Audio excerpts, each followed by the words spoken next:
Watch the King's birthday parade closely, and you notice something easy to miss in all the pageantry. The King himself rides in a carriage, but out in front, mounted on horseback, leading a regiment of guards down the mall, sits the man who will one day take his place.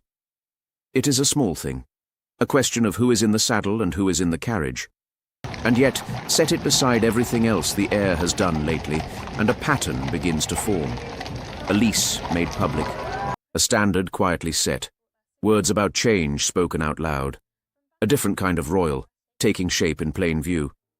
Put those scattered moments together, and a question forms, the kind nobody at the palace would ever say out loud. Are we watching, gently and right before our eyes, the slow handing over of a crown? That is the case we are going to investigate today.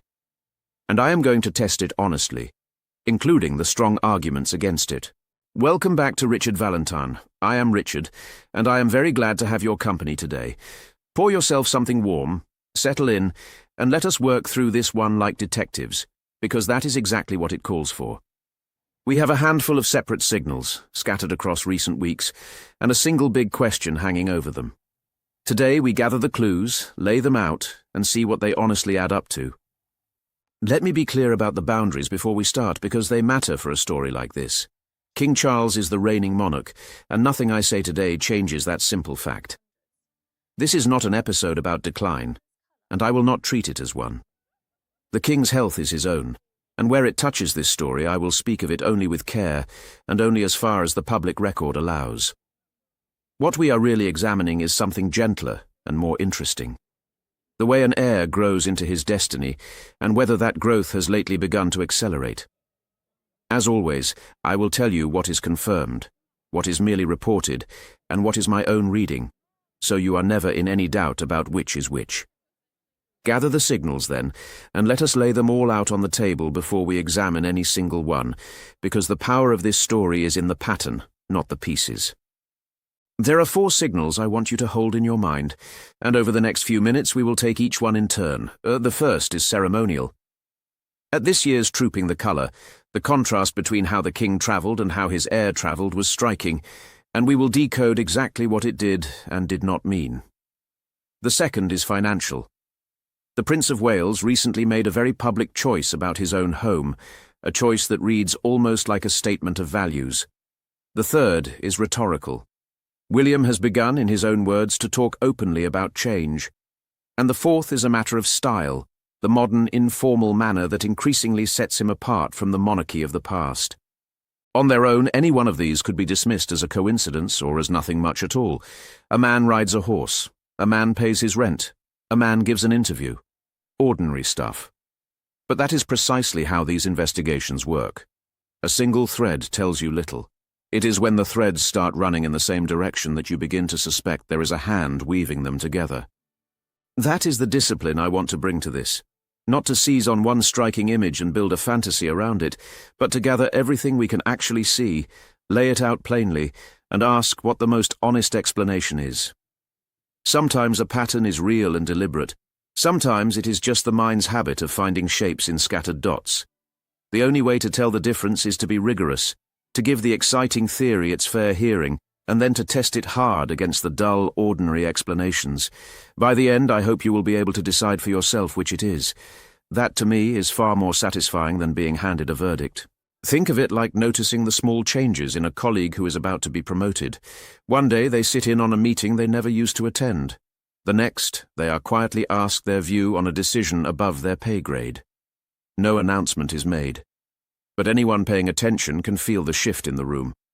That, in essence, is what we are testing today. Whether the room, in this case the monarchy, has quietly begun to shift around William. So let us examine the evidence, signal by signal, and find out. Decode the saddle first, because the image from the King's birthday parade is where this whole question announced itself most vividly. Here are the confirmed facts. At Trooping the Colour, King Charles travelled in a carriage, the Ascot landau, alongside Queen Camilla. Meanwhile, the Prince of Wales rode on horseback, in his role as a royal colonel, at the head of his regiment. He was not alone in riding. The Princess Royal and the Duke of Edinburgh, the King's sister and brother, also rode. So this was not a case of William uniquely stepping into the king's place. It was several senior royals on horseback while the monarch took the carriage. I emphasize this, as an honest reading is essential here. William riding while his father rides in a carriage is not, in itself, some dramatic seizing of the spotlight. He holds a ceremonial military role, and has done for years, and that role involves riding. To present it as a calculated power move would be to overstate it. On the firm rung of confirmed fact, what we have is simply an heir performing a duty he has long held. And yet, symbolism does not require intent to carry meaning. To my eye, the visual told its own quiet story, whatever the practical reasons behind it. The reigning monarch, pacing himself wisely, seated in the carriage. The future king, upright in the saddle, out in front, leading the soldiers down the most famous ceremonial route in the country. Whether anyone planned that contrast or not, the cameras captured it, and millions absorbed it. The image of succession was there, written in horses and carriages, for anyone who cared to read it. There is a reason images like that lodge so deeply in the public mind, and it is worth understanding if you want to read these occasions well. A monarchy communicates very little in words. It rarely explains itself, rarely gives interviews about its intentions. Instead, it speaks almost entirely through ritual and arrangement, through who stands where, who wears what, who leads and who follows. In that sense, a parade acts as a form of language. And in that language, a young heir riding at the head of the troops while the sovereign watches from a carriage is a sentence with a very clear meaning, whether or not anyone intended to write it. We, the public, have been reading royal occasions this way for centuries. We are, in a sense, fluent in it without ever being taught. A word on the king's carriage, because I promised to handle it with care, and I will. His choice of the carriage is now well established, this being the 3rd year running he has travelled that way, after riding on horseback in his 1st year as monarch. There is a reassuring historical echo to it. His own mother switched to a carriage at this parade in her 60s, and went on to reign for decades more. So the carriage is, by every reasonable reading, a sensible matter of pacing, not a signal of anything graver. I will not speculate beyond that because it would be both unkind and unfounded. The point for our investigation is narrower.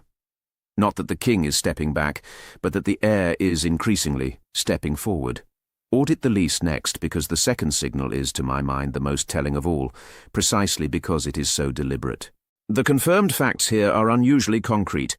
When the Prince of Wales arranged his family's future home, a property called Forest Lodge in Windsor, he agreed to pay a full market rent for it, a figure reported at around £307,000 a year. That is roughly £100,000 more than the previous tenants paid.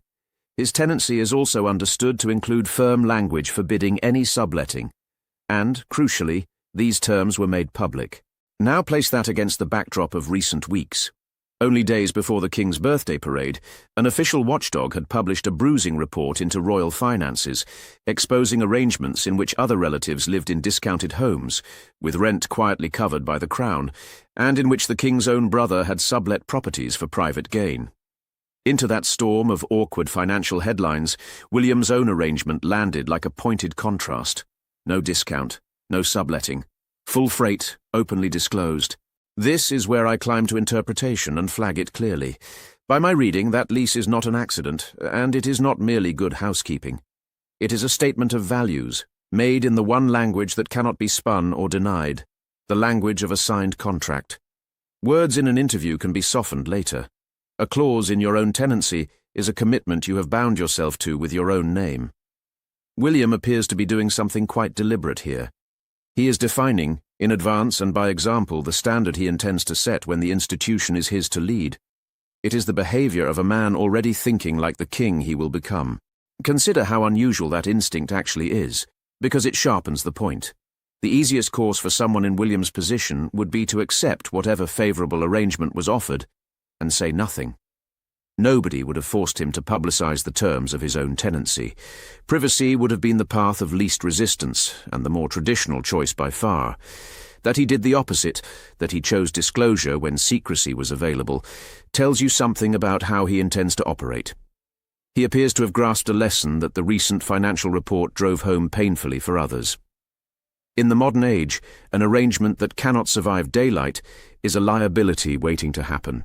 Far better to live in a way you are happy to have examined. That is not just good ethics. It is shrewd strategy for a future reign. Here is a number worth sitting with for a moment, because it captures the whole gesture. £100,000. That is roughly how much more William chose to pay each year than the previous occupants of that house. In an era when the family is under fire for getting things cheaply, the heir went out of his way to pay more and to be seen doing it.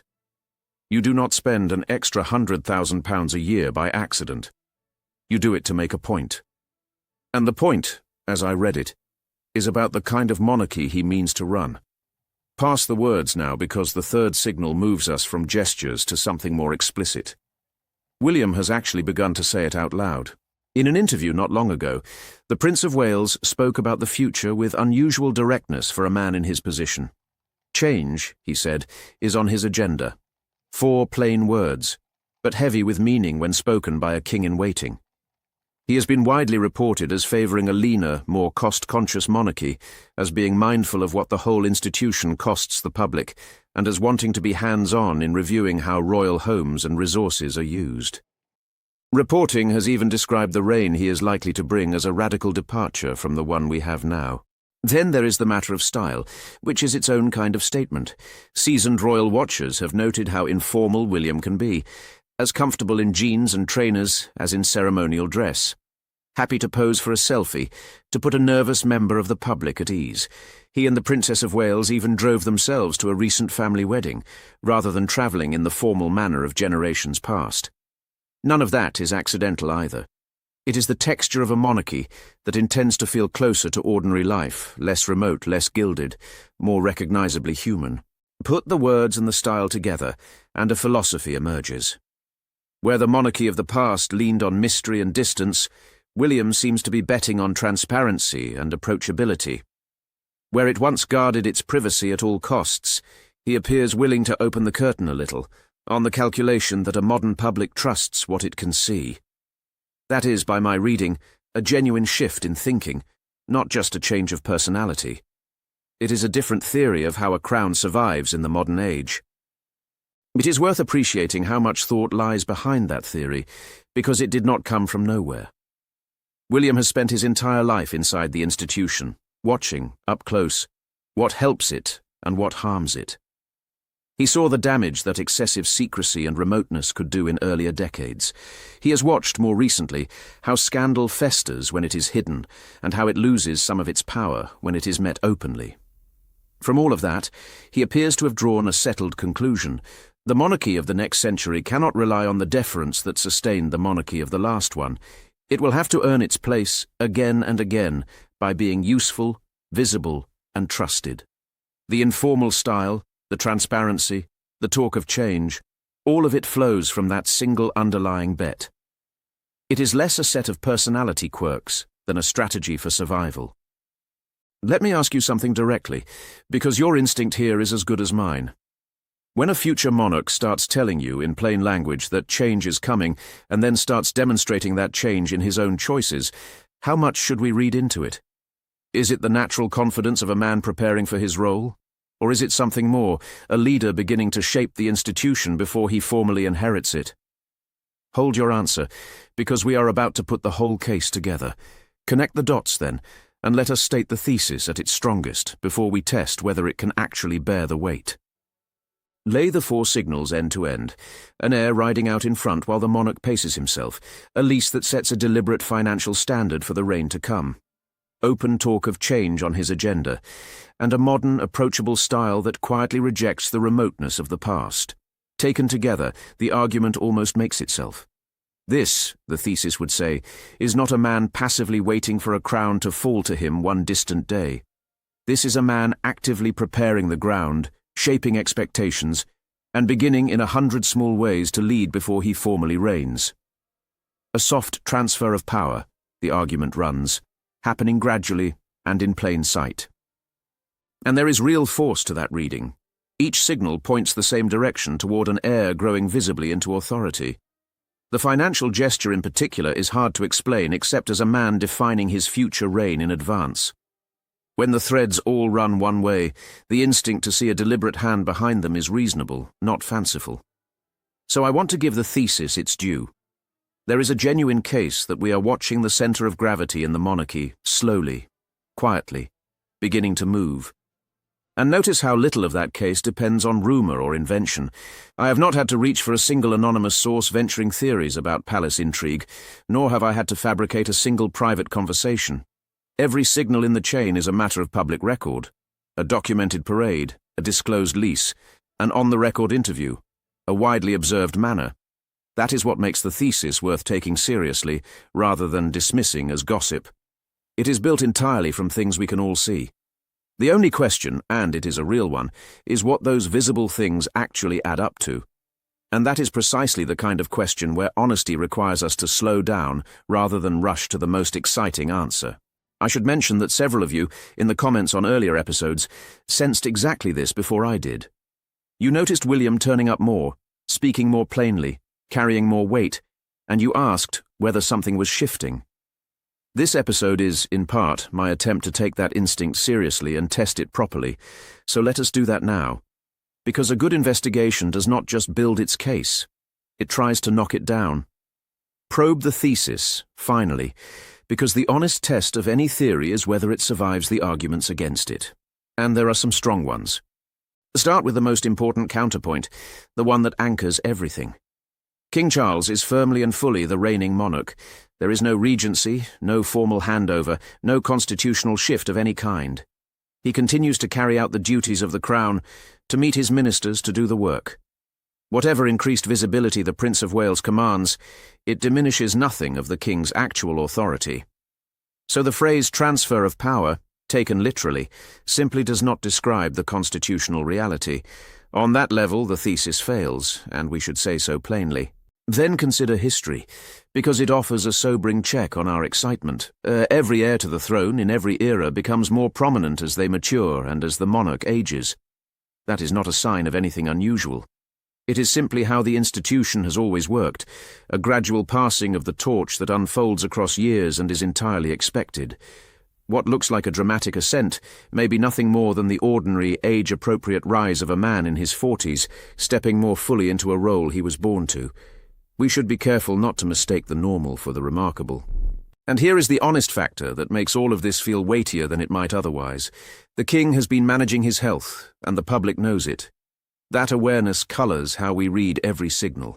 A lease, a horse, an interview, things that might pass unremarked in ordinary times, take on extra significance when set against a backdrop of a monarch pacing himself. By my reading, that is the key to the whole puzzle. It is not that a transfer of power is actually underway. It is that the heir's natural rise has become far more visible and feels far more loaded because of the moment in which it is happening.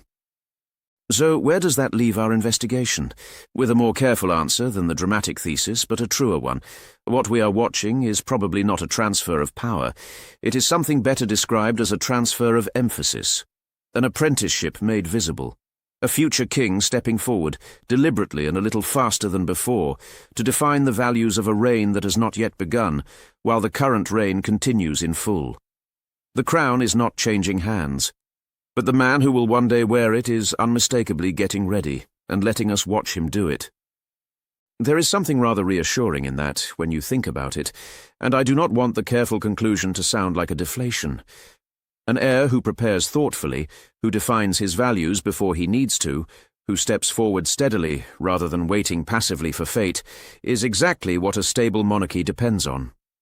The smoothest transitions in the institution's history have always been the ones quietly prepared for, years in advance. So, even if the dramatic headline does not hold, the quieter truth beneath it is arguably more impressive. We are watching a man take the long view and ready himself with care for a responsibility he hopes is still many years away. That is not a story of grasping. It is a story of duty, taken seriously. So that is the case of the Apprentice king, examined from every side. A horse, a lease, a handful of words, and a modern manner, woven into something that looks at first glance like a quiet handover, and which turns out on closer inspection to be something subtler. Not a crown changing hands, but an heir stepping into the light, on his own terms, and in his own time. Thank you truly for investigating this one with me, and for resisting the easy headline along the way. These careful, signal-by-signal episodes ask more of you than the dramatic version would, and I am always grateful that you stay for them. Now I would love to hear where you come down. When you watch William these days, what do you see? A future monarch already quietly leading, shaping the institution before it is formally his? Or simply a man in his prime, growing naturally into the role he was always destined for? There is honest room for either view, which is exactly why I want yours. Leave it in the comments, and let us compare notes. And there is a natural next chapter to all of this. A slimmed-down monarchy with a forward-looking heir faces one very practical problem. As the older generation of royals gradually steps back, who is left to do the work? That question of a shrinking family and a growing diary is a story all its own, and I will be exploring it with you very soon. So do keep an eye out for that one. Until then, take good care of yourself. This has been Richard Valentine. I am Richard, and I will see you in the next one.